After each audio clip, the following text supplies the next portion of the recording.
c'est pas une belle nouvelle aujourd'hui que je viens vous annoncer? Je vais faire de la cuisine avec vous. Non, on ne me connaît pas comme cuisinière. Peut-être qu'on va comprendre pourquoi. Mais tu sais, des fois, quand la motivation de manger la chose que tu cuisines est tellement grande, des fois, tu découvres des talents.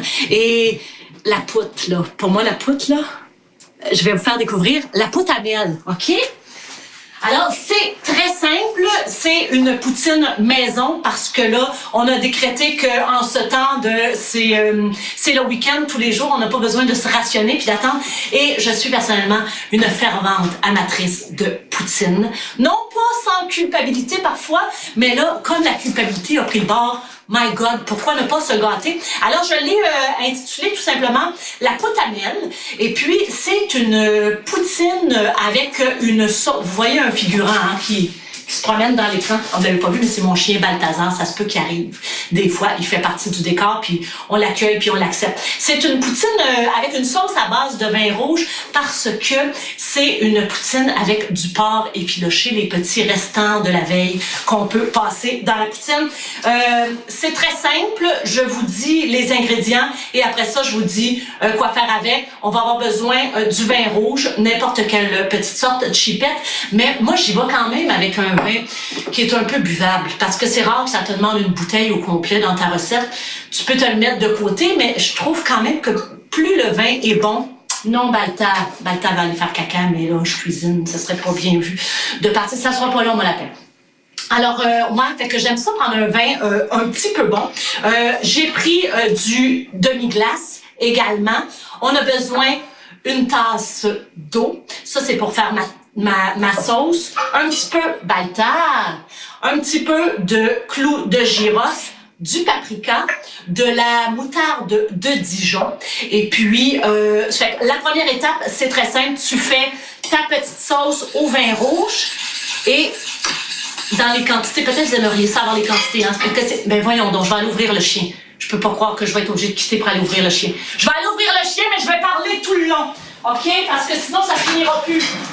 Vous allez avoir l'impression, est-ce que vous êtes encore là? Oh, vous allez avoir l'impression qu'il y a une petite fille clochette tout le long parce que mon chien a appris, j'aurais dû faire une chronique sur les chiens, mon chien a appris à sonner la cloche quand il veut aller dehors. On trouve ça bien pratique, mais bien fatigant.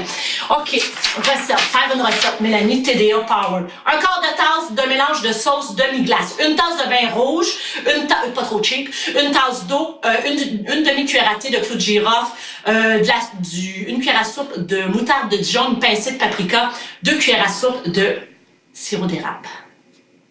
Moi, j'en mettrai partout. Je suis une fille d'érablière, d'ailleurs. 2 branches de thym émiettées pour que ça passe cute, puis pour que tu aies l'impression que ta poutine a vaut cher. Et puis, du fromage frais.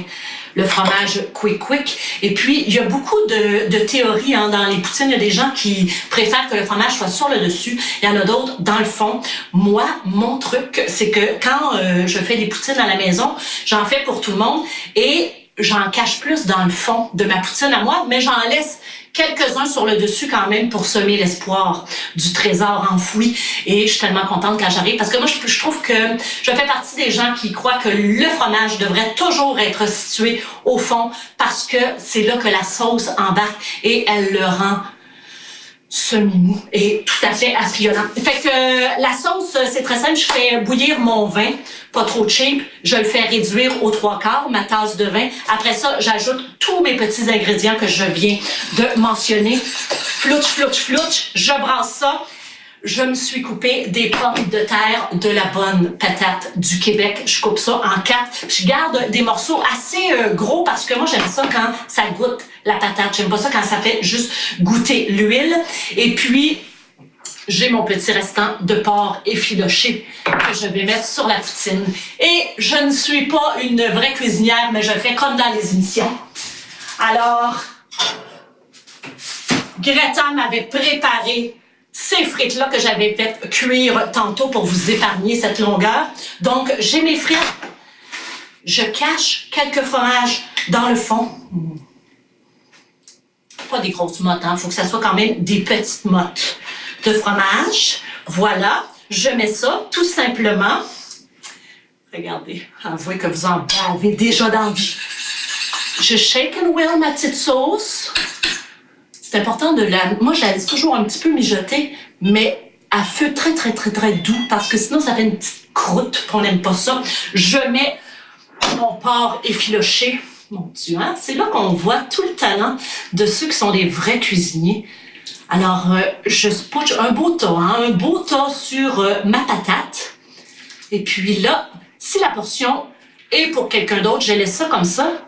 Si c'est pour moi, qui est un petit peu gloutonne, j'échappe quelques petits morceaux de fromage supplémentaires parce que moi, on va se le dire, je mange la poutine pour le fromage. S'il y a 2-3 frites dedans, je suis bien contente. Là, c'est une belle surprise. Mais regardez-moi ça. Moi, je l'aime bien joufflu. Et ensuite, je vais aller tout simplement étendre ma sauce direct dessus. Et ensuite, il ne reste plus qu'à déguster. Regardez ça, ça a l'air bon. La voyez-vous bien? Je vais vous la montrer proche. Tadam! This is the putamel. Ça a-tu l'air bon, ça? Allez-vous-en. Allez-vous-en, que je mange.